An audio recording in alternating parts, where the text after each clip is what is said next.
வேத புஸ்தகத்தில் பரிசுத்த லூக்கா எழுதின சுவிசேஷம் 19ஆம் அதிகாரம் 3ஆம் வசனத்தில் இயேசு எப்படிப்பட்டவரோ என்று சொல்லி இயேசுவை பார்க்க ஒரு மனிதன் வாஞ்சித்தான் என்பது எழுதப்பட்டிருக்கிறது. அவன் ஒரு பெரிய பணக்காரன், செல்வந்தன், நிறைய பணம்லாம் இருந்துச்சு, பெரிய பதவி இருந்தது, நிம்மதி இல்லை, சமாதானம் இல்லை. இயேசுவை பற்றி நிறைய கேள்விப்பட்டிருந்தான். மற்றவங்களாம் சொல்கிறாங்களே, சாட்சி இப்போ கேட்டீங்களா மாதிரி, இது மாதிரிலாம் நடக்குமா, இதெல்லாம் உண்மைதானா, இந்த இயேசுன்றவர் இப்படியெல்லாம் செய்வாரா என்று சொல்லி அவனுக்குள்ளேயும் கேள்வி இருந்தார். இந்த இயேசு எப்படிப்பட்டவர், நானே அவரை பார்க்கணும் அப்படின்ற ஒரு வாஞ்சை கொண்டிருந்தான். இயேசு அவனுக்கு தன்னை வெளிப்படுத்தி அவன் குடும்பத்தில் ரட்சிப்பின் சந்தோஷத்தை கொடுத்தார் என்பது பைபிளில் எழுதப்பட்ட ஒரு சம்பவம். இந்த இயேசு எப்படிப்பட்டவர் தொடர்ச்சியாக நம்ம தியானித்து கொண்டே வருகிறோம். அவர் அன்பானவர், மனதுருக்கம் உள்ளவர், வல்லமை உள்ளவர், சகல அதிகாரம் பெற்றவர், சமாதான பிரபு, அவர் ஆறுதலின் தேவன். இப்படி நிறைய காரியத்தை தியானித்து கொண்டே வருகிறோம்ல. இயேசு பற்றி நீங்கள் தியானிக்க வருடக்கணக்காக தியானிக்கலாம். அவ்வளவு இனிமையானவர், அவ்வளவு அற்புதமானவர். இன்றைக்கும் இந்த இயேசு எப்படிப்பட்டவர் என்பதிலிருந்து ஒரு காரியத்தை நம்ம தியானித்து ஜெபிக்க போகிறோம். கொஞ்ச நேரம் தான் நான் வசனத்திலிருந்து உங்களுக்கு சொல்லுகிறேன். என் சொந்த கருத்தெல்லாம் கிடையாது, எனக்கு தத்துவெல்லாம் பேச தெரியாது. இந்த தத்துவம், அந்த தத்துவம், அதெல்லாம் தெரியாது. வேத வசனம், இது கர்த்தருடைய வார்த்தை. இதிலிருந்து உங்களுக்கு சொல்லுகிறேன். இந்த கர்த்தருடைய வசனம், தேவனுடைய வார்த்தை தான் அற்புதங்களை கொண்டு வரும். மனிதன் அழகாய் பேசி மக்களை ஏமாற்றலாம், வஞ்சிக்கலாம், மனுஷன்கிட்ட இருந்து பணத்தை ஏமாற்றி பறிக்கலாம். அது மனுஷன் செய்கிற காரியம். ஆனால் நான் பிரசங்கம் பண்ணுவது என்னுடைய தத்துவம் அல்ல, வேத வசனம். இந்த வசனத்திலிருந்து உங்களுக்கு சொல்லி உங்களுக்காக பிரார்த்தனை பண்ணுகிறேன், அவ்வளவுதான். இந்த வசனம் என்ன சொல்லுது, இயேசு எப்படிப்பட்டவர்? மத்தேயு 11ஆம் அதிகாரம் 28ஆம் வசனத்தில் இயேசு ஒரு வார்த்தை சொல்லுகிறார். இந்த உலகத்தில் யாருமே சொல்லிராத வார்த்தை, யாருமே சொல்ல முடியாத ஒரு வார்த்தை, இதுவரை யாருமே சொல்லிராத ஒரு வார்த்தை, இனிமேல் யாருமே சொல்ல முடியாத ஒரு வார்த்தை இயேசு சொன்னார். வருத்தப்பட்டு பாரம் சுமக்கிறவர்களே, நீங்கள் எல்லாரும் என்னிடத்தில் வாருங்கள், நான் உங்களுக்கு இளைப்பாறுதல் தருவேன். நான் உங்களுக்கு இளைப்பாறுதல் தருவேன். இயேசு மக்களை பார்த்து ஒரு அழைப்பு கொடுக்கிறார். மக்களை பார்க்கிறார், வருத்தத்தில் இருக்கிறாங்க. பாவத்தினாலே வருத்தம், வியாதியினாலே வருத்தம், பிசாசினாலே வருத்தம், நிம்மதியிட்ட சூழ்நிலை. அப்படி இந்த மக்களை பார்த்த உடனே இயேசு சொல்கிறார், வருத்தப்பட்டு பாரம் சுமக்கிறவர்களே, நீங்கள் யாராக இருந்தாலும் என்னிடத்தில் வாருங்கள், நான் உங்களுக்கு இளைப்பாறுதல் தருவேன் என்று இயேசு சொன்னார். இப்படி வேற யாராவது சொல்லி கேள்விப்பட்டிருக்கீங்களா? மனிதெல்லாம் சொல்லி மனிதனுடைய வார்த்தையினால நீங்கள் பாரெல்லாம் நீங்கள் விடுதலை பெற முடியாது. நம்மை உண்டாக்கின கடவுள் தான் இந்த வார்த்தை சொல்ல முடியும். இயேசு நம்மை சிருஷ்டித்த தேவனாய் இருக்கிறபடியால் இந்த வார்த்தை சொல்லுகிறார். இளைப்பாறுதல் தருகிற தேவன், நம்முடைய பாரத்தை மாற்றி இளைப்பாறுதல் தருகிற ஒரு ஆண்டவர் தான் இயேசு கிறிஸ்து. அதாவது வருத்தப்பட்டு பாரம் சுமக்கிறவர்களுக்கு இளைப்பாறுதல் தருவேன் என்று ஆண்டவர் சொல்லுகிறார். ஏதோ ஒரு வருத்தம் உடைய உள்ளத்தில் இருக்கிறது, உடைய உள்ளத்தை பாரப்படுத்துகிற ஒரு துக்கம், அது வியாதியினால் உண்டானதாக இருக்கலாம், குடும்ப பிரச்சனையினால் உண்டானதாக இருக்கலாம், குழந்தை இல்லையே என்கிற குறைவினால் உண்டானதாக இருக்கலாம், கடன் பிரச்சனையினால் உண்டானதாக இருக்கலாம். ஏதோ ஒரு பாரமான காரியம் உடைய உள்ளத்தை அழுத்துகிறது. அந்த வருத்தம் என்பது பாரம். அப்படியே ஒரு தலையில் ஒரு பாரம் வச்சா தாங்க முடியாத பெரிய பாரத்தை வச்சு எப்படி இருக்கும், கழுத்து வலிக்கும், உடம்பெல்லாம் வலிக்கும்ல. அதே மாதிரி மனதுக்குள்ளே உண்டாகிற ஒரு பாரம், அது மனதை பாதிக்கிற ஒரு பாரமான ஒரு காரியம், அது மனதை பாதித்து துக்கப்படுத்துகிற ஒரு காரியம். அதனால இளைப்பாறுதலே இல்லை. அதுக்கு என்ன அர்த்தம்? நிம்மதி எனக்கு இல்லை, ஒரு நிம்மதியாக சாப்பிட முடியல, நிம்மதியாக தூங்க முடியல, நிம்மதியாக வீட்டுக்குள்ளே இருக்க முடியல, ஒரு நிம்மதி இல்லாத ஒரு வாழ்க்கை. அப்படிதான் நிறைய பேர் கஷ்டப்படுகிறார்கள். இயேசு சொல்லுகிறார், என் மகனே மகளே, நீ நிம்மதி இல்லாமல் ஒரு பாரத்தை உள்ளத்தில் சுமந்து கொண்டு துக்கத்தோடு இருக்கிற. அந்த தாயார் சொன்னாங்கல்ல, நான் என் தலையணையை கண்ணீரினால் நனைத்து கொண்டிருந்தேன், ராத்திரி எல்லாம் கண்ணீர். உன்னுடைய கணவர் குடிகாரனா இருக்கிறதுனால, பிள்ளைகள் தப்பா நடக்கிறதுனால, ஒன்னு சொன்னா கேட்க மாட்டேங்கிறாங்க, உள்ளம் பாதிக்கப்பட்டு தனிமையில உட்கார்ந்து அழுவது பாரம். அது நினைச்சாலே பாரமா இருக்குதுன்னு சொல்லுவாங்க. உள்ளத்துக்குள்ளே ஒரு பாரம், இது நம்முடைய இருதயத்தை அழுத்துகிற ஒரு பாரம். சொல்லுவாங்கல்ல, நான் ஜெபிக்கும் போது அந்த பாரம் அப்படியே விலகி போயிட்டேன்னு. அப்போ அது வரைக்கும் அந்த பாரம் அழுத்தி கொண்டு இருந்தது. இந்த மாதிரி ஒரு வருத்தம் என்கிற பாரம் உள்ளத்தை அழுத்தி கொண்டு இருக்கிறது. ஆனால் ஆண்டவர் சொல்லுகிறார், சங்கீதம் 55:22 கர்த்தர் மேல் உன் பாரத்தை வைத்து விடு. ஆண்டவர் என்னைக்கு சொல்றார், என் மகனே மகளே, என் மேல உன் பாரத்தை வைத்து விடு. நீயே சுமந்து கொண்டு இருக்கிற, நீயே வருத்தத்தோடு வாழ்ந்து கொண்டிருக்கிற, உன் பாரத்தை என்னிடத்தில் கொண்டு வா, உன் வருத்தத்தை என்னிடத்தில் கொண்டு வா என்று இயேசு உங்களை பார்த்து சொல்லுகிறார். அப்போ மனிதனுடைய உள்ளத்தை பாரப்படுத்துகிற காரியங்கள் என்ன? அந்த இயேசு கிறிஸ்துவிடத்தில் வரும்போது எப்படி அந்த பாரம் நீங்குகிறது? இன்றைக்கு உங்கள் வாழ்க்கையில் அந்த பாரம் மாறணும். உங்களுடைய உள்ளத்தை அழித்து கொண்டிருக்கிற அந்த பாரம், அந்த வேதனை, வருத்தம் நீங்கணும். அதுக்கு தான் உங்களோட இயேசு பேசி கொண்டிருக்கிறார். மனிதனுடைய உள்ளத்திலே பாரத்தை கொண்டு வருகிற சில காரியங்கள் இருக்கிறது. வேத வசனத்திலிருந்து அதை உங்களுக்கு சொல்லி நாம் ஜெபிக்க போகிறோம். உங்களை குறித்து ஆண்டவர் பேசுகிறார். யாருக்கும் அல்ல இந்த வசனம். இந்த வசனத்தில் சொல்லப்பட்ட வார்த்தை உங்களை குறித்து. அருமையான மகனே, மகளே, உங்களை குறித்து.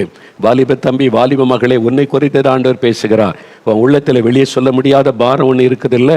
அப்பா அம்மா கிட்ட சொல்ல முடியல, யாருக்கிட்ட சொல்ல முடியல, தனிமையாக வருத்தப்படுகிற, தனிமையாய் அழுகிறல்ல, உன்னை குறித்து தான் ஆண்டவர் பேசுகிறார். அதனால இப்போ பாரம் மனிதனை தாக்குகிறது. ஒரு 3 வசனத்தை தான் வாசிக்க போற. முதலாவது 38ஆம் சங்கீதம் வேத புஸ்தகத்தில் 38ஆம் சங்கீதம் 4ஆம் வசனத்தில் ஒரு மனிதன், ஒரு தேவ மனிதன் தன் வாழ்க்கையில நடந்த ஒரு காரியத்தை அவர் சொல்லுகிறார். பாருங்க. என் அக்கிரமங்கள் என் தலைக்கு மேலாக பெருகிற்று, அவைகள் பாரச் சுமையை போல என்னால் தாங்கக்கூடாத பாரமாயிற்று. ஒரு மனிதனுடைய கதறுதல் பாருங்க. இந்த மனிதன் சாதாரண ஆள் அல்ல, ஒரு தேசத்தை ஆளுகை செய்த ராஜாவாக இருக்கிறவர். அவர் சொல்லுகிறார், என் அக்கிரமங்கள் என் தலைக்கு மேலாக பெருகிவிட்டது, அவைகள் பாரச் சுமையை போல என்னால் தாங்கக்கூடாத பாரமாயிற்று. பாவம் என் உள்ளத்தை பாதித்து தாங்கக்கூடாத ஒரு பாரமாக என்னை அழுத்துகிறது.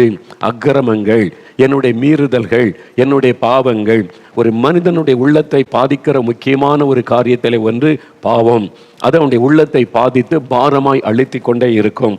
நிறைய பேர் அதை பற்றி சிந்திப்பதே இல்லை. பாவம்னா சாதாரணமாக எடுத்துக்கொள்ளுகிறோம். அதனால அதானும் பக்தியை சாமி கும்பிட்றோம், பரிகாரம் எல்லாம் பண்ணுறோமே, மாறிட்டா, பாரம் போயிட்டா, நிம்மதி இருக்கிறா? இல்லை. அந்த நேரம் எல்லாரோட சேர்ந்து சில கொண்டாட்டம் பண்ணும்போது இதை மறைக்கிறதுக்கு தான் வெளியில் மகிழ்ச்சியாக இருப்பதை போல அநேகர் பேசுவாங்க.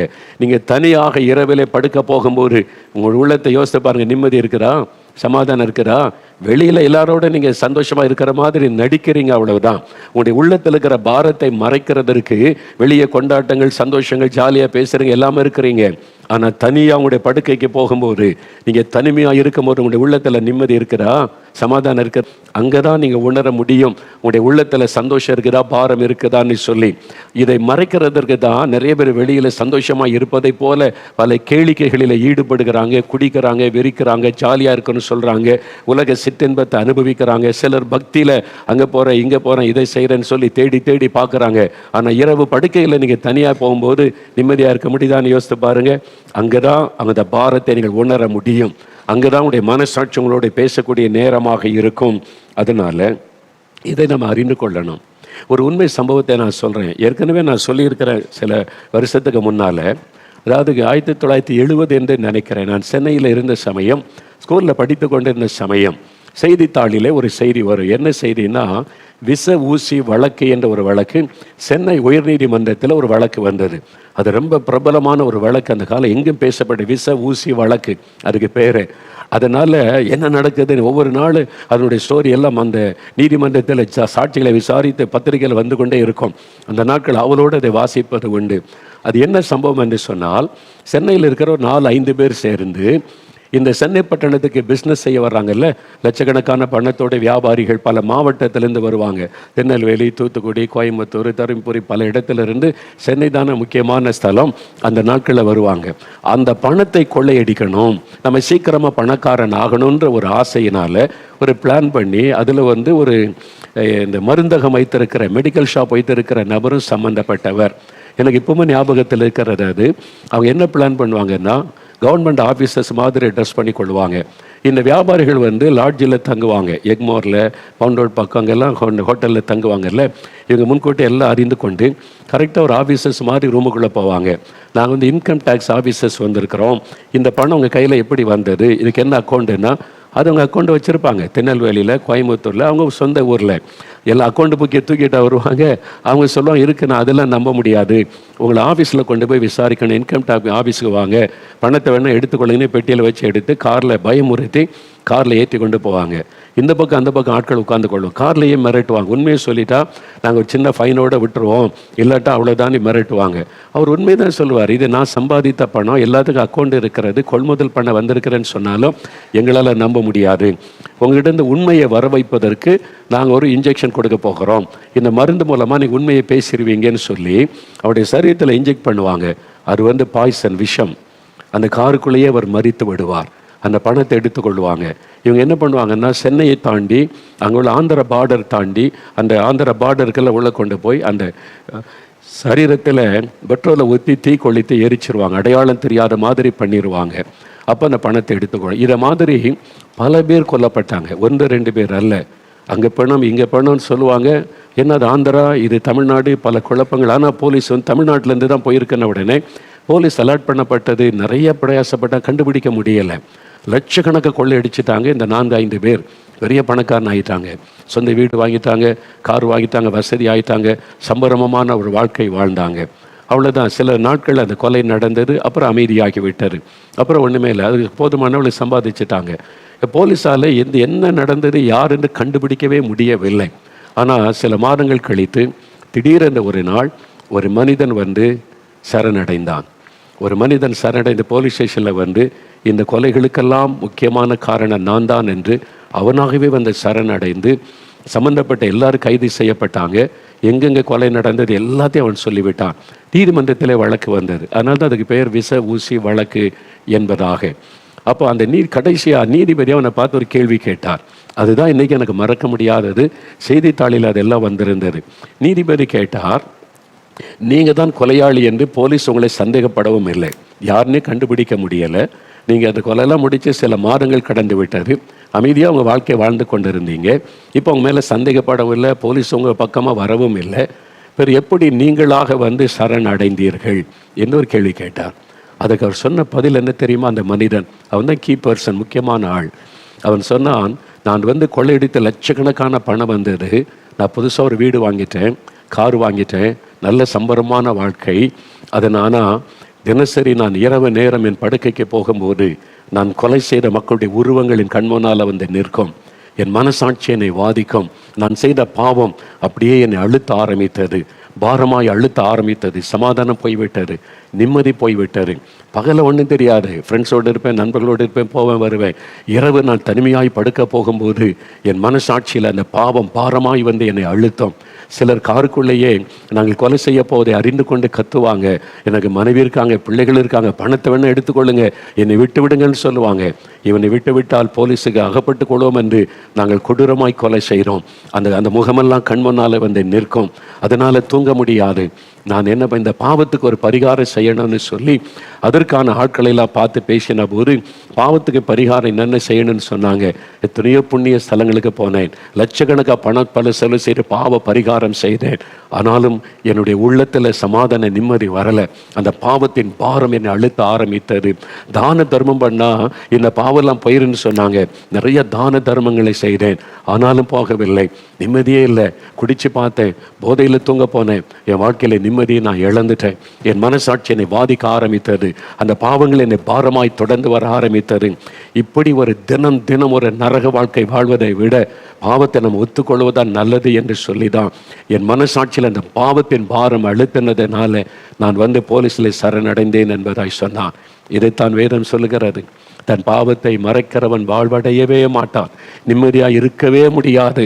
அந்த பாவம் பாரமாய் அவனை அழுத்தி கொண்டே இருக்கும். ஆகவேதான் இதே பக்தன் சொல்லுகிறார், சங்கீதம் 51:3, என் பாவங்கள் எப்போதும் என் கண்களுக்கு முன்பாய் நிற்கிறது, என் அக்கிரமங்கள் கண்களுக்கு முன்பாய் நிற்கிறது. லஞ்சம் வாங்குகிற ஒரு மனிதனால் நிம்மதியாய் வாழவே முடியாது. அநியாய சம்பாத்தியம் பண்ணுகிற மனிதனால் நிம்மதியாய் இருக்கவே முடியாது. அடுத்தவுடைய சொத்தை அபகரித்துக் கொள்கிறவனால் நிம்மதியாய் இருக்க முடியாது. அதுதான் பாவம் என்பதல்ல. மதுபானம் குடிப்பது, வேசித்தனம் பண்ணுவது, நம்ம மற்றவர்களுக்கு துரோகம் செய்வது, அந்த பாவங்கள் பெருமை, பொறாமை, எரிச்சல், கோபம், இந்த பாவங்கள் எல்லாம் மற்றவர்களை பாதிக்கும்படி செய்கிற பாவமெல்லாம் கண்முன்னால நிற்கும். இருதயத்தில் ஒரு பாரமாய் அழுத்தம் பாருங்க. அந்த பாவத்தை மூட மூட மூட நிம்மதியே இருக்காது. ஆகவேதான் மனிதன் இன்னைக்கு பக்தியா தெய்வத்தை தேடி ஓடுகிறான், அலைகிறான். அங்க போனா பாவம் மன்னிக்கப்படுமா, இங்க போனா பாவம் மன்னிக்கப்படுமா, இத்தனை மணி நேரம் கீவில் நின்றுட்டா பாவம் மன்னிக்கப்படுமா, மறுபடியும் அடுத்த மாசம் அதே மாதிரி வரும், அடுத்த வருஷம் வர பாவம் மன்னிக்கப்பட்டுட்டா, பாரம் போயிட்டானா, இல்லை இன்னும் தேடிக்கொண்டிருக்கிறேன் என்று சொல்லுவான். காரணம், பாவத்தை மன்னிக்கிற, அதில் இந்த விடுதலை கொடுக்கிற ஒரு ஆண்டவர், பாவத்திற்கு பரிகாரி இயேசு கிறிஸ்து மட்டும்தான். அவரிடத்தில் ஒரு மனிதன் வரும்போது அந்த பாவத்தின் பாரம் நீங்கி ஒரு விடுதலை உண்டாகும். வேதத்திலே விபச்சார பெண் பாவத்தை நிமித்தம் பாரம் அடைந்து துக்கம் அடைந்து லூக்கா 7ஆம் அதிகாரத்தில் வாசிக்கிறோம்.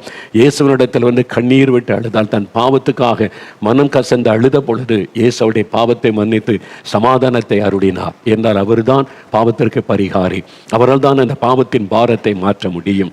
சில அநேக ஆண்டுகளுக்கு முன்னால் எனக்கு ஒரு கடிதம் வந்தது. கோயம்புத்தூர் சிறைச்சாலையிலிருந்து, கோயம்புத்தூர் ஜெயிலில் இருந்து ஒரு கடிதம். அது சிறைச்சாலை அதிகாரிகள் அது வந்து பார்த்து வாசித்து சீல் குத்தி தான் அந்த கடிதத்தை அனுப்புவாங்க. அதே மாதிரி அதிகாரிகளுடைய அனுமதியோடு தான் அந்த கடிதம் வந்தது. அதில் ஒரு வாலிப தம்பி அவன் எழுதியிருந்தான், நான் ஒரு கொலை குற்றவாளியாக இந்த கோயம்புத்தூர் ஜெயிலிலே நான் இப்போ அடைக்கப்பட்டிருக்கிறேன், விசாரணை கைதியாக. எனக்கு இயேசுவை பற்றி முதல்ல தெரியாது. இந்த ஜெயிலில் தான் இயேசுவை பற்றி எனக்கு சொன்னாங்க. நான் இப்போ ரட்சிக்கப்பட்டவனாக இருக்கிறேன், ரட்சிக்கப்பட்ட கிறிஸ்தவன் அப்படின்னு எழுதியிருந்தார். அப்போ உங்களுடைய பத்திரிக்கை, இயேசுடிக்கிற பத்திரிக்கையை இந்த ஜெயிலில் ஒருத்தர் கொடுத்தாங்க. அதை வாசித்து தான் உங்களுக்கு இந்த கடிதத்தை எழுதுகிறேன் என்பதாய் அந்த வார்த்தை என்னை தொட்டது.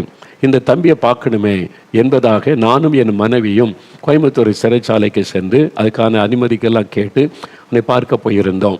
அவனை சந்திக்கிற போலீஸ் காவலோடு அவனை பார்க்குற ஒரு வாய்ப்பு கிடைத்தது. அப்பொழுது இந்த தம்பி அழகான ஒரு வாலிபன், ஒரு 21-22 வயசு இருக்கும், சௌந்தரியமான வாலிபன். நான் அவனை பார்த்து கேட்டேன், எப்படி என்ன நடந்தது என்பதாய். அவன் சொன்னான், ஐயா நான் பணக்காரனாகணும், பணம் இதான இன்றைக்கி நிறையா பணம் சம்பாதிக்கணும்னு ஆசைப்பட்டேன். சில நண்பர்கள், தவறான நண்பர்களோடு சேர்ந்துட்டேன். அவங்க குறுக்கு வழியில் பணம் சம்பாதிக்கிறதுக்கு நம்ம திருடணும், கொள்ளையடித்தா, பணக்கார வீடுகளில் கொள்ளையடித்தா நம்ம பணம் சம்பாதிச்சிடலான்னு சொல்லி அவங்க கூட சேர்ந்து போனேன். 4-5 பேரோடு சேர்ந்து முதல் முறை அவங்க கூட சேர்ந்து பண ஆசையினால் நான் போயிட்டேன். திருட தானே போகிறோம் என்பதாய் நாங்கள் திருட போன அந்த வீட்டுக்குள்ளே ஒரு வயதான பெரியவர் விழித்து விட்டார். அதனால் கொலை செய்கிற சூழ்நிலை வந்து விட்டார். என் நண்பர்களோடு கூட இருந்த அவ்வளோதான் நான். ஆனால் கொலை நடந்து விட்டார், அவர் மறித்து விட்டார். அதனால் திருடு கொலை குற்றமாகி விட்டார். போலீஸார் எங்களை கண்டுபிடிச்சு அரெஸ்ட் பண்ணிட்டாங்க. நான் இப்பொழுது விசாரணை கைதியாக ஜெயிலில் இருக்கிறேன், என்ன தீர்ப்பு வரும்னு தெரியாது என்பதாய். அப்பொழுது அவன் சொன்னான், நான் இந்த ஜெயிலுக்கு வந்த பிறகுதான் என் பாவத்தை உணர்ந்தேன். அந்த பாவத்தின் பாரம் என்னை அழுத்த ஆரம்பித்தது. நீ ஒரு கொலைகாரன் என்பதாக, ஒரு கொலையில் சம்பந்தப்பட்டவன் என்பதா என் மனசாட்சி வாதிக்க ஆரம்பித்தது. நான் இப்போ வெளியே போனாலும் ஊரார் என்ன சொல்லுவாங்க, கொலைகாரன், கொலைகாரன், திருடன் அப்படிதான் சொல்லுவாங்க. என் பெற்றோரை அவமானப்படுத்தி கொலைகாரன் என்னுடைய குடும்பம் தானே சொல்லுவாங்க. அந்த பாவத்தை நினைக்க நினைக்க பாரமாய் அழுத்தினது.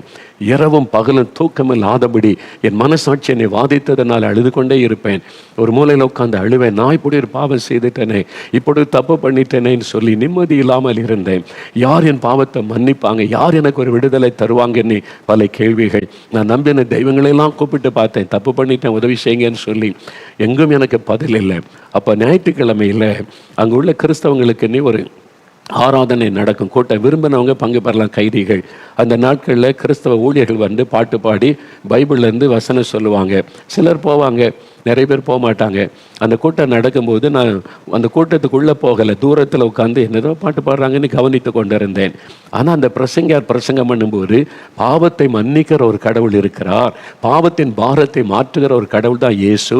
நம்முடைய பாவத்தை அவர் சிலுவையில் சுமந்து விட்டதுனால அவர் தான் மன்னிக்க முடியும்னு அந்த செய்தி என் காதலை விழுந்த போது நான் ஓடிப்போய், இதுக்கு தானே நான் தேடிக்கொண்டிருக்கிறேன், யார் என் பாவத்தை மன்னிப்பாங்க, பாவத்தின் பாரத்தை மாற்றுவாங்கன்னு சொல்லி நான் போய் அந்த ஊழியக்காரிடத்தில் கேட்டேன், ஐயா என் பாவம் மன்னிக்கப்படுமா, நான் இந்த மாதிரி தப்பு பண்ணிட்டேன், என் பாரம் என்னை அழுத்துகிறதுன்னு சொல்லி கேட்டேன். அவர் இயேசுவை பற்றியும் அவருடைய சிலுவையில் சிந்தின ரத்தத்தை பற்றி சொன்னார். இந்த இயேசுவை எனக்கு வேணும், என் பாவம் மன்னிக்கப்படும். அன்றைக்கு நான் இயேசுவை ஏற்றுக்கொண்டேன். என் பாவத்தை நான் அறிக்கையிட்டு இயேசுவிடத்தில் ஜெபிச்சேன். அந்த பாரம் என்னை விட்டு எடுக்கப்பட்டது. அவன் சொன்ன அந்த பாரம் என்னை விட்டு அப்படியே விலகினது. இப்போ நான் கழுவப்பட்ட சுத்தமாக்கப்பட்ட ஒரு இருதயம் இயேசு உள்ளத்தில் வந்துட்டான்னு சந்தோஷம் எனக்கு வந்து விட்டது. இப்போ நான் என் பாவத்தை உணர்ந்த மனம் திரும்பிட்டேன், இயேசு மன்னிச்சிட்டாரு. இப்போ எனக்கு எந்த அந்த பாரமே இல்லை, சந்தோஷமா இருக்கிறேன். இப்போ நான் ஜெபிக்கிறேன், இந்திய மக்களுக்காக ஜெபிக்கிறேன்னு சொன்னான்.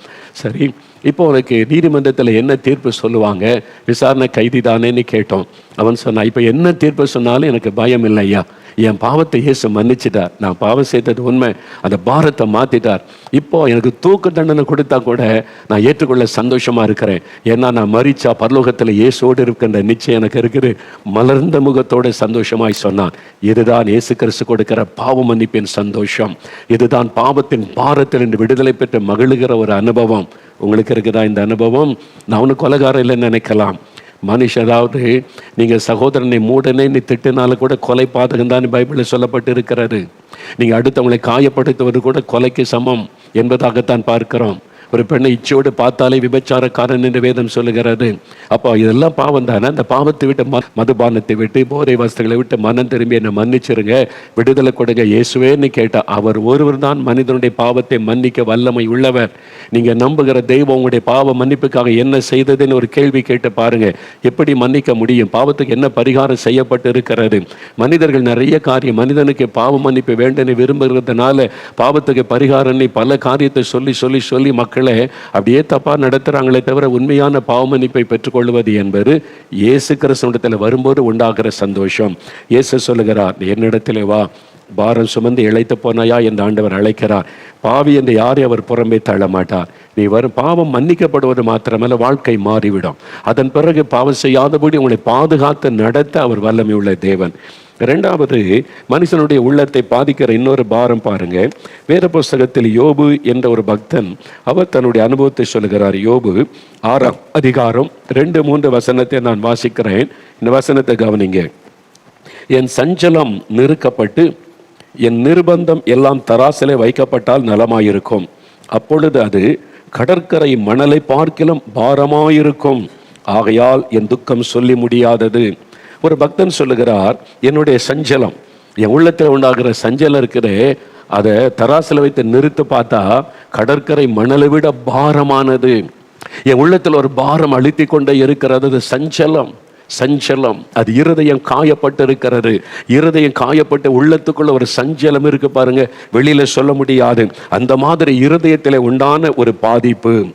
இந்த யோபு என்ற மனுஷனுடைய வாழ்க்கையில என்ன அப்படி பாதிப்பு, சஞ்சலம்னா, நல்ல வாழ்ந்திருந்தார், செல்வந்தனாக, பக்தி உள்ளவராக. திடீரென்று ஒரு பெரிய பாதிப்பு வந்தது. அவருடைய 10 பிள்ளைகள் ஒரே நாளில் மறிச்சிட்டாங்க, இழந்துட்டார். சொத்துக்களை எல்லாம் இழந்துட்டார், எல்லாம் கொள்ளையடிக்கப்பட்டது, கொண்டு போயிட்டாங்க. எல்லாத்தையும் இழந்து பெரிய செல்வந்தனாய் இருந்தவர் ஒரு சாதாரண ஏழையாய் ஒன்றுக்கு வழியில்லாத தரித்திரத்திலே வந்து விட்டார். இழப்பு, பிள்ளைகளை இழந்து விட்டார், சொத்துக்களை இழந்து விட்டார், சரீரத்தில் வியாதி, சரீர சுகத்தை இழந்து விட்டார். அதனால அவருடைய மதிப்பு மரியாதையை இழந்துட்டார். பரிகாசம் பண்றாங்க, இவனை பெரிய பரிசுத்தவான்னு நினைச்சோம், ஒரு பாவிக்கு கூட இப்படி நடக்குமா, இவன் ஏதோ பாவம் செய்திருக்கிறான், அதான் 10 பிள்ளைகள் செத்து போச்சு. பரிகாசம் பண்றாங்க சுற்றும் இருக்கிறவங்க. கொடூரமான வார்த்தைகள். நீங்க பாதிக்கப்பட்டிருக்கிறீங்களா? மனுஷனுடைய வார்த்தைகளினால பாதிக்கப்பட்டு இழந்து போனதுனால சொத்துக்களை இழந்து, சுகத்தை இழந்து, வியாதி நிமித்தமாய் வேதனைப்பட்டு, அதனால உள்ள காயப்பட்டு சஞ்சலத்தில் இருக்கிறீங்களா? அது பாரமாய் உங்களை அழுத்துகிறது. சஞ்சலம் கடற்கரை மணலை காட்டிலும் பாரமாய் என்னை அழுத்துகிறது. ஆண்டவர் சொல்கிறார், வருத்தப்பட்டு பாரம் சுமக்கிறவர்களே, சஞ்சலத்தை சுமந்து சுமந்து கண்ணீரில் வாழ்கிறவர்களே, என்னிடத்தில் வாருங்கள், நான் இளைப்பாறுதல் தருவேன் என்று இயேசு உங்களுக்கு தான் சொல்லுகிறார். அவர் சொல்லுகிறார், யோபு 7ஆம் அதிகாரம் 20ஆம் வசனத்தை வாசிக்கும் பொழுது, எனக்கே நான் பாரமாயிருக்கிறேன், எனக்கே பாரமாயிருக்கிறேன், நான் யாருக்கும் பிரயோஜனம் இல்லாதவன் ஆகிவிட்டேன். நீங்க நினைக்கலாம், எனக்கே நான் பாரமா இருக்கிறேன், எனக்கு வேலை இல்லை, வருமானம் இல்லை, வியாதி, வேதனை, எனக்கு இந்த பாவத்தினால இவ்வளவு பாதிப்பு, எனக்கே நான் பாரமாயிருக்கிறேன், யாருக்கும் பிரயோஜனம் இல்லை. இந்த பக்தன் வேதனைப்படுகிறான். அப்படிப்பட்ட ஒரு பாரம் உள்ளத்தை அழுத்தி கொண்டிருக்கிறதா? இயேசு உங்களை பார்த்து சொல்லுகிறார், என்னிடத்தில் வா மகனே, என்னிடத்தில் வா மகளே, உனக்கு இளைப்பாறுதல் தருவேன். ஒரு நடந்த சம்பவத்தை அவங்க புஸ்தகத்தில் எழுதியிருந்ததை வாசித்தேன். பாகிஸ்தான் தேசத்தில் முக்கியமான ஒரு பெரிய பிரபலமான பணக்கார குடும்பத்தை சார்ந்த, அவங்க இஸ்லாமிய குடும்பத்தை சார்ந்தவங்க, ரொம்ப பக்தி உள்ளவர்கள். பெரிய பணக்கார குடும்பத்தில் ஒரு குழந்தை, பெண் குழந்தை பிறந்தது. அந்த குழந்தை பிறந்தவுடனே தாய் மரித்து விட்டார்கள். தாயினுடைய மரணம், அந்த குழந்தைக்கு தாய் தெரியாது. பெரிய வீடு, பெரிய பணக்காரர், நிறைய வேலைக்காரங்க, வேலைக்காரியெல்லாம் இருப்பாங்க, கவனித்து கொள்ளுவாங்க. ஒரு கொடிய வியாதி, காய்ச்சல் தாக்கினதுனால கால்கள் செயலந்து போனது. 2 கால்களும் முடமாக்கி விட்டது, நடக்க முடியாமல் முடமாக்கி விட்டது. அந்த தகப்பனார் பாருங்க, இந்த குழந்தை முடமானதுனால, குழந்தை மேல வைத்த அன்புனால வேற திருமணமே செய்து கொள்ளலை. இந்த குழந்தைக்கு நான் தானே தாயின் தகப்பனுமா இருக்கணும்னு அன்பாய் கவனித்து கொண்டார். ஆளுக்களை, வேலையாட்களை வைத்து ரூமுக்குள்ளே தான் இருக்கணும். அந்த குழந்தையால் நடக்க முடியாது. டாக்டர்லாம் கொண்டு போனாங்க, பெரிய பணக்காரங்க, வசதி. டாக்டர் சொன்னாங்க, இப்போ ஒன்றும் செய்ய முடியாது, ஒரு குறிப்பிட்ட வயசு வரட்டும், அப்போ நம்ம இந்த குழந்தைக்கு ஏதாவது அறுவை சிகிச்சை செய்து நடக்க வைக்கலாமான்னு பார்க்கலான்னு சொல்லி அந்த குழந்தை டீனேஜ் பருவம் வந்தது. டாக்டர் சொன்னாங்க, லண்டனில் பிரபலமான ஒரு டாக்டர் இருக்கிறாங்க, அந்த டாக்டர்கிட்ட கொண்டு போனால் அவர் தான் அதில் பிரபலமானவர், குழந்தையை நடக்க வைக்கிறதற்கு ஆப்ரேஷன் அது மூலமாக ஏதாவது செய்ய முடியும் என்று. உடனே அவர் தன் குழந்தையை அழைத்து கொண்டு, அவங்க வீல் சேரில் வச்சு தான் கொண்டு போகணும், அவர் லண்டனுக்கு தன் குழந்தையை கொண்டு போனார். அந்த டாக்டர் தங்க வச்சு பரிசோதனை பண்ணி எல்லாம் பார்த்துட்டு சொன்னாங்க, இது மருத்துவத்தால் குணமாக்க முடியாத அளவிற்கான பாதிப்பு. அதனால் என்ன ஆப்ரேஷன் பண்ணாலும் குழந்தைய நடக்க வைக்க முடியாது அப்படின்னு சொல்லிட்டாங்க. ஒரே ஒரு வழி இருக்கிறது, இயேசு கிறிஸ்து அந்த வார்த்தை சொல்லி இருக்கிறார், அவ்வளோதான். ஆனால் இவங்க தோல்வியோடு வேதனையோடு தன் மகளை அழைத்து கொண்டு பாகிஸ்தான் வந்துட்டாங்க. இவருக்கு இப்போ இனி குழந்தைய நடக்க வைக்க முடியாது அப்படின்ன உடனே தகப்பனார் ரொம்ப காயப்பட்டு விட்டார். என் பிள்ளை நீ நடக்கவே செய்யாத, இவ்வளோ பணம் இருக்கிற வசதி இருக்கிறது என்ன பிரயோஜனம்னு சொல்லி அந்த வருத்தத்திலே தகப்பனாரும் மறித்து விட்டார். இப்போ அந்த வாலிப பெண் அனாதையாக்கப்பட்டு விட்டாள். சொந்தக்காரங்க தான் கவனிப்பாங்க. அவளுக்குன்னு ஒரு அறை, அந்த அறைக்குள்ளே தான் அவருடைய வாழ்க்கை. வெளியே போகணும்னா யாராவது வந்து உதவி செய்யணும், யாராவது கூப்பிட்டாதான் வந்து உதவி செய்தால்தான் அந்த தனி அறைக்குள்ளே அவருடைய வாழ்க்கை. அதை நினச்சி நினச்சி நினச்சி அம்மாவே இழந்துட்டேன், அப்பாவே இழந்துட்டேன், சரீர சுகத்தையே இழந்துட்டேன், இவ்வளோ பணம் இருந்து என்ன பிரயோஜனம், எதுக்கு வாழணும், நான் செத்து போனால் நல்லதுன்னு தற்கொலை பண்ணுவதற்கான முயற்சிகளை செய்ய ஆரம்பித்தாள். அப்படி தற்கொலை பண்ணி செத்துடலான்னு நினைக்கும் போது ஒரு நாள் அவருடைய அறைக்குள்ள பிரகாசமான ஒரு வெளிச்சம், அந்த வெளிச்சத்துக்கு நடுவில் ஒரு வலுவர் வந்து நிற்கிறதை பார்த்தா இவள் பயந்து நடுங்கி யாரது அப்படின்னு கேட்டபோது அவர் பேச ஆரம்பித்தார். மகளே, நீ ஏன் சாகணும், நான் உன்னை வாழ வைப்பேன் அப்படின்னு அவர் பேசினார். ஒரு தகப்பனை போல அன்பாய் கனிவாய் பேசினார். நீ ஏன் சாகணும், நான் உன்னை வாழ வைப்பேன் என்பதாய். எனக்கு தாய் இல்லை, தகப்பன் இல்லை, நடக்கவும் முடியல, நான் ஏன் வாழணும், இல்லை நான் உன்னை வாழ வைப்பேன், உன்னை நடக்க வைப்பேன் என்பதான வார்த்தை பேசின உடனே, யார் நீங்க அப்படி கேட்ட உடனே, நான் தான் இயேசு. என்னை குறித்து சூரா மிரியாம் என்கிற ஒரு பகுதி குரான்ல இருக்குது, சூரா மிரியாம்னு சொல்லி அந்த பகுதியில் என்னை குறித்து எழுதப்பட்டிருக்கிறது, நீ வாசித்து அறிந்து கொள் அப்படின்னு சொல்லி மறைஞ்சிட்டார். இந்த மகள் உடனே குரான் எடுத்து பார்த்தா இயேசுடைய பிறப்பு, இயேசு செய்த அற்புதங்கள் எல்லாம் அதில் எழுதப்பட்டு இருக்கிறது. அது வாசித்து வாசித்து ஆச்சரியம், இப்படி இயேசு செய்த அற்புதம் குரான் எழுதப்பட்டிருக்குது. சப்பானியை நடக்க வச்சிருக்கிறாரு, குருடருக்கு பார்வை கொடுத்திருக்கிறார், மரித்தோரை எழுப்பியிருக்காரு. அப்போ இயேசு எனக்கும் அற்புதம் செய்வாருன்னு இயேசுவின் மேல ஒரு விசுவாசம் வந்தது. அந்த அறைக்குள்ளேயே ஜெபிக்க ஆரம்பித்தாள். சில வருடங்கள் கழிந்தது. ஒரு நாள் ரொம்ப சோர்ந்துட்டா. என்னை சுகமாக்குவேன்னு சொன்னீங்க, நீங்க இன்னும் என்னை சுகமாக்கலேன்னு சொன்ன போது ஒரு நாள் இயேசு அந்த அறைக்குள்ளே பிரத்யட்சமாய் வந்து நின்றார். அவர் வந்து நின்றவுடனே அவளுக்கு சந்தோஷம். நான் கூப்பிட்டோன்னே வந்துட்டீங்கன்னு சொல்லி எழும்பு அப்படின்னு சொன்னார். என்ன ஆண்டவரே, என்னால் நடக்க முடியாதுன்னு உங்களுக்கு தெரியல. இல்லை, நீ என்னால் இறங்க முடியாத, நடக்க முடியாது, நான் சொல்கிறேன், நீ எழும்பு நடன. உடனே எழும்பினால் கால் நடக்க முடிந்தது. நடந்து இயேசுவின் அருகில் வந்தாள். இயேசுவின் பாதத்தில் விழுந்த ஆண்டவரை துதித்தாள். அந்த கால்கள் புது கால்களாய் மாறிவிட்டது. அற்புதமான ஒரு சுகம். ஆண்டவர் சொன்னார், நான் உன்னை வாழ வைப்பேன்னு சொன்னேன்ல, நான் உன்னை வாழ வைத்திருக்கிறேன், சந்தோஷமாரு, நான் உன்னோடு கூட இருப்பேன், உன் ஆசீர்வாதத்தை நடத்துவேன் வாக்கு கொடுத்து அவங்க ஆண்டவர் இயேசுவை உறுதியாய் பற்றி கொண்டு அதனால் பெற்றுக்கொண்ட ஆசீர்வாதத்தெல்லாம் அந்த புக்கில் எழுதி இருக்கிறாங்க. எனக்கு அன்பானவர்களே, நம்பிக்கை இழந்துட்டீங்களா? இனிமேல் அவ்வளோதான் நினைக்கிறீங்களா? எல்லாம் முடிஞ்சு போச்சுன்னு நினைக்கிறீங்களா? என்னுடைய பாரம், என்னுடைய துக்கம், என்னுடைய சஞ்சலம், எனக்கு யாருமே இல்லை, எல்லாத்தையும் இழந்துட்டேன், நம்பிக்கை இழந்துட்டேன், அவமான நிந்தைகள் தான் அப்படின்னு நினைக்கிறீங்களா? இயேசு உங்களுக்கு ஒரு புது வாழ்க்கை வைத்திருக்கிறார். உன் பாரத்தை என்கிட்ட கொண்டு வா மகளே, என்கிட்ட கொண்டு வா மகனே என்று ஆண்டவர் கேட்கிறார். உங்களுடைய பாரத்தை மாற்றி இன்னைக்கு ஒரு அற்புதம் செய்து சுகமாக்கி உங்களை ஆசீர்வதித்த மகிழ பண்ணத்தான் ஆண்டவர் இயேசு சொல்லுகிறார், என்னிடத்தில் வாருங்கள், இளைப்பாறுதல் தருவேன் என்பதாக. கடைசியாக ஒரு வசனத்தை நம்ம வாசிக்க போகிறோம். லூக்கா எழுதின சுவிசேஷம் 21ஆம் அதிகாரம் 34ஆம் வசனத்தில் அங்கே ஆண்டவர் இயேசு ஒரு காரியம் சொல்லுகிறார். உங்கள் இருதயங்கள் பெருந்தெண்டினாலும் வெறியினாலும் லௌகீக கவலையினால் பாரமடையாதபடி உங்களை காத்துக்கொள்ளுங்க. லௌகீக கவலை உள்ளத்திலே பாரத்தை கொண்டு வரும். லௌகீக கவலையினால் உண்டாகிற பாரம் இது உலக கவலை.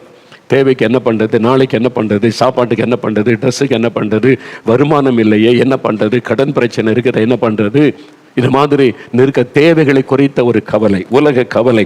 அது பாரமாய் உள்ளத்தை அழுத்துகிறது நிறைய பேருக்கு. இப்பவே பாரம். பிள்ளைகள் படிச்சு முடிச்சு +2 முடிச்சுட்டா எந்த காலேஜில் சேர்க்கறது, எந்த யூனிவர்சிட்டி சேர்க்கறது, எவ்வளோ பணம் கேட்பாங்களோ, பிள்ளைகளை ஸ்கூலில் சேர்க்கறதுக்கு எவ்வளோ பணம் கேட்பாங்களோ என்று இதெல்லாம் தேவைகளை குறித்த பாரம், கவலை அழுத்துகிறது. எண்ணத்தை உண்போம், எண்ணத்தை குடிப்போம் என்கிற பாரம் பாருங்க. அதனால தான் மத்தேயு 6ஆம் அதிகாரத்தில் இயேசு சொல்லுகிறார், நாளைக்காக கவலைப்படாதுங்க என் பிள்ளைகளே, உணவுக்காக கவலைப்படாதுங்க, உடைக்காக கவலைப்படாதுங்க, நாளை தினத்துக்காக கவலைப்படாதுங்கன்னு சொல்ற. ஒன்றை குறித்து கவலைப்படாதுங்க. ஏன்னா இந்த கவலை பாரமாய் நம்ம அழுத்தம். இந்த கவலை தேவைகளை குறித்த கவலை. என்ன செய்யறது, இப்படின்னு செய்யறது, வட்டிக்கு எல்லாம் பணம் போகுது, கடன் பிரச்சனை, இந்த பாரத்தை நினைச்சு நினைச்சு அது பாரமாய் உங்களை அழுத்தி சாப்பிட மனமில்லை, தூங்க முடியல, நிம்மதியா இருக்க முடியல, எப்போ கண்ணீராய் வருகிறது. ஆண்டவர் சொல்லுகிறார், லௌகீக கவலை. உங்களுடைய தேவைகளை குறித்த கவலை பாரமாய் அழுத்துகிறாரு. இயேசு கிறிஸ்து உங்களுடைய தேவைகளை சந்திக்கிறவர். உங்களை உடுத்துவிக்க அவரால் முடியும், போஷிக்க அவரால் முடியும், உங்களுடைய எதிர்காலத்தை ஆசீர்வதிக்க அவரால் முடியும், உங்களுடைய பிள்ளைகளை படிக்க வச்சு உதவி செய்ய அவரால் முடியும். அவர் உங்களுடைய தேவைகளை சந்திக்கிற அற்புதமான ஆண்டவர். ஒரு சமயம் ஒரு வாலிபனை சந்தித்தேன். தன் வாழ்க்கையில் நடந்த ஒரு காரியத்தை சொன்னான். அந்த தம்பியுடைய தகப்பனார் ஒரு டெய்லராக வேலை செய்கிறவர். ஏழை குடும்பம், ஒரு தையல் ஒரு கடை வைத்து நடத்தினார், சின்ன கடை. அன்றைக்கு தைக்கிறதுக்கு ஏதாவது வந்து கூலி கிடைச்சாதான் வீட்டில் சமைக்க முடியும். அவன் சொன்னான், நான் ஸ்கூலுக்கு போகும்போது சாப்பிட ஒன்றுமே இருக்காது, தண்ணி குடிச்சிட்டு பசியோடு போவேன்.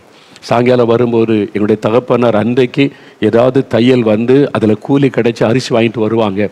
ராத்திரியில் ஒரு கஞ்சி கிடைக்கும். அப்படிப்பட்ட ஒரு ஏழை குடும்பம். அந்த தம்பி நினைத்தான், நான் சாப்பாட்டுக்கே வழி இல்லாமல் கஷ்டப்படுகிறோம். எங்கள் அப்பா ஏழை, ஒரு தைக்கிற ஒரு தொழிலாளி, அந்த வருமானம் அதிகம் இல்லை, சாப்பாட்டுக்கே கஷ்டப்படுறேமே, எப்படி என்னை படிக்க வைப்பாங்க, என் எதிர்காலம் எப்படி இருக்கும்? ஒரு பெரிய கவலை அவனை அழுத்தினர். எப்படி நான் படிக்க போகிறேன், எப்படி என் வாழ்க்கை இதே மாதிரி நான் பிச்சைக்காரத்தனமாக இருக்குமா, ஏழ்மையாக இருக்குமானே கலக்கம். அவன் ஸ்கூலில் இயேசுவை பற்றி யாரோ சொல்லி கொடுத்தாங்க. இயேசுன்னு ஒரு ஆண்டவர் இருக்கிறாரு, நமக்கு தாயை போல தகப்பனை போல நேசிப்பார், நமக்காக எல்லாத்தையும் அவர் செஞ்சு தருவார், அவர்கிட்ட என்ன கேட்டாலும் தருவார் சொன்ன உடனே அவனுக்குள்ள இயேசுவின் மேலே ஒரு அன்பு விசுவாசம் வந்தார். இயேசுவே என்னை படிக்க வைப்பீங்களா, நான் படிக்கணும், நான் எங்கள் அப்பா கஷ்டப்படுறாங்க, குடும்பமே தரித்திரத்தில் இருக்குது, எனக்கு ஒரு படித்து வேலை கிடைச்சி என் குடும்பத்தை நான் காப்பாற்றணும், அதுக்கு எனக்கு படிக்க வைப்பீங்களான்னு ஜெபம் பண்ணினான். இயேசு அவனுக்கு அற்புதம் செய்தார். மனுஷ தயவை உண்டாக்கி கொடுத்தார். அவனை படிப்பிலே உயர்த்தி ஆசீர்வதித்து அவன் படித்து முடிக்க உதவி செய்தார். அந்த வாலிபன் சொன்னான், ஐயா, இப்போ நான் ஏர்போர்ட்டில் அது ஏர் டிராஃபிக், விமானம் இறங்கும் ஏறும்ல, அதை சிக்னல் கொடுக்குற அந்த டவரில் ஒரு ஆஃபீஸராக வேலை செய்கிறேன். உயர்ந்த இடத்துல இயேசுனை வச்சிருக்கிறார். நான் இப்போமா அந்த இடத்துல போய் உட்காருவேன். விமானம் ஏறுவது இறங்குவதற்கெல்லாம் டிராஃபிக் சிக்னல் கொடுக்குற ஒரு பெரிய பொறுப்பான வேலை. நாங்கள் போய் உட்காரும்போது தினந்தோறும் இயேசுவை ஆனந்த கண்ணீரோடு நன்றி சொல்லுவேன்.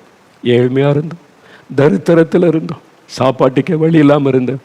ஆண்டவர் இயேசு என்னை படிக்க வச்சு உயர்த்தி உயர்ந்த வேலை கொடுத்து இன்னைக்கு உயரமான இடத்தில் வைத்திருக்கிறார். இன்றைக்கு என் குடும்பத்தை நான் தூக்கி நிறுத்த என்னை பயன்படுத்தி இருக்கிறார் என்று மகிழ்ச்சியோடு ஆண்டவரை துதிக்கிறேன்னு சொன்னால் உங்களுக்கு செய்வார், உங்களுக்கு செய்வார். இன்றைக்கு என்ன பாரம் ஆண்டவர்கிட்ட தெரியப்படுத்துங்க.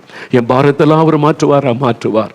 அதற்காகத்தான் அவர் சிலுவையில் அந்த பார சிலுவையை சுமந்து கொண்டு கொல்கத்தா மேட்டிற்கு அவர் கடந்து போனார். பார சிலுவை அவர் மேலே வைக்கப்பட்டது. 150 கிலோ எடையுள்ள சிலுவைன்னு சொல்லப்படுகிறது. அதை சுமந்து கொண்டு இயேசு நடந்து போனார். அந்த சிலுவையில் பாரம் என்னது? நம்முடைய பாரம், பாவத்தின் பாரம், சாபத்தின் பாரம், நம்முடைய கவலை துக்கங்கள் எல்லாவற்றையும் இயேசு சுமந்து கொண்டு அந்த சிலுவையை எடுத்துக்கொண்டு போகும்போது நம்முடைய பாரத்தை அதில் சுமந்தார். சிலுவையில் அறையப்பட்ட ரத்தம் சிந்தின போது நமக்காக ரத்தம் சிந்தி மரித்தார். உயிரோடு கூட எழுந்த உயிரோடு இருக்கிறார். அவர் தான் சொல்லுகிறார், என் மகனே மகளே, வருத்தப்பட்டு பாரம் சுமக்கிறவர்களே என்னிடத்தில் வாருங்கள், நான் இளைப்பாறுதல் தருவேன், பாரத்தை மாற்றுவேன், உங்களுடைய பாரம் நீங்க அற்புதம் செய்வேன் என்று வாக்கு கொடுக்கிறான். அந்த இயேசுவை நோக்கி இப்ப நம்ம ஜெபிக்க போகிறோம். நம்முடைய ஒவ்வொரு காரியமாக ஜெபிக்க போகிறோம். அவருடைய பாதபடியில முடிந்த எல்லாரும் முழங்கால் படியிட்டுக் கொள்ளுங்க. ஆண்டவருடைய சமூகத்தில் வீடுகளிலே முழங்கால் படியிட்டுக் கொள்ளுங்க. நம்மை தாழ்த்துவதற்கு அடையாளமாக ஆண்டவருடைய பாதத்தில் முழங்கால் படியிட்டு இயேசுவுக்கு முன்பாக நம்ம முழங்கால் படியிட்டு நிற்கிறோம். ஒருவேளை முழங்கால் படியிட்ட பழக்கமே இல்லைங்க அப்படின்னா பரவாயில்ல, உட்கார்ந்து கொள்ளுங்க. ஆனால் கண்களை மூடி நம்ம கண்ணை திறந்து பார்க்கக்கூடாது, எண்ணெய் சிதறக்கூடாது. ஒரு மனமாய் இயேசுவை நினைத்து கருத்தாய் ஜெபிக்கணும். அதனால தான் கண்களை மூடி இயேசுவை நம்ம நினைத்து ஜெபிக்கணும். அவர் தான் சொல்லுகிறார், என் மகனே மகளே, வருத்தப்பட்டு பாரம் சுமந்து நீ வேதனையில் கண்ணீரில் துக்கத்தோடு வாழ்ந்து கொண்டிருக்கிறல்ல, நீ என்னிடத்தில் வா, இன்றைக்கு என்னிடத்தில் வா, உன் பாரத்தை கொண்டு வா, நான் அதை ஏற்றுக்கொள்கிறேன். பாவத்தின் பாரத்தை மாற்றி சமாதானம் தருவேன், வியாதியின் வேதனைகளை நீக்கி சுகம் தருவேன், கவலை கண்ணீரை மாற்ற உனக்கு அற்புதம் செய்வேன், உன் நிந்தை நெருக்கங்கள் மாற உனக்கு ஒரு விடுதலை தருவேன், நீ என்னிடத்தில் வா என்று அழைக்கிறார். அதனால இருக்கிற இடத்திலேயே உங்களுடைய இருதயத்தில் இயேசுவண்டை வர வேண்டும். இருதயத்தில் இயேசுவண்டை நீங்க வரணும். அவர் உங்க பக்கத்துல தான் இருக்கிறார். உங்களுக்காக ரத்தம் சிந்தி மரித்தவர், தன்னை பலியாய் கொடுத்தவர் சொல்லுகிறார், நீ துக்கப்படாத, நீ அழுது கொண்டிராத, இனிமேல் நீ பாரத்தை சுமந்து கொண்டே நீ வேதனைப்படாத, என்னிடத்திலே வா என்று. முதலாவது பாவத்தின் பாரம் நீங்கணும். அதுதான் மிகப்பெரிய பாரம். ஏதோ ஒரு பாவம் உங்களுடைய மனசாட்சியை வாதிக்கிறது, குற்றப்படுத்துகிறது, பாரமாய் அழுத்துகிறது. அது உங்களுடைய கண்களின் இச்சை, மாமிசத்தின் இச்சை, மதுபான பழக்கம், போதை வஸ்துகள் அல்லது உங்களுடைய உள்ளத்திலே காணப்படுகிற ஏதோ ஒரு பாவ காரியம், வெளியே சொல்ல முடியாத காரியம், நிம்மதியே இல்லை, சமாதானமே இல்லை. நான் செய்த பாவம் என்னை தொடர்ந்து வருது. நான் மற்றவர்களுக்கு விரோதமாய் செய்த பாவம், அநியாயம், அக்கிரமம், லஞ்சம், ஊழல், ஏமாற்றினது எல்லாம் என்ன பாரமாய் தொடர்ந்து வருது.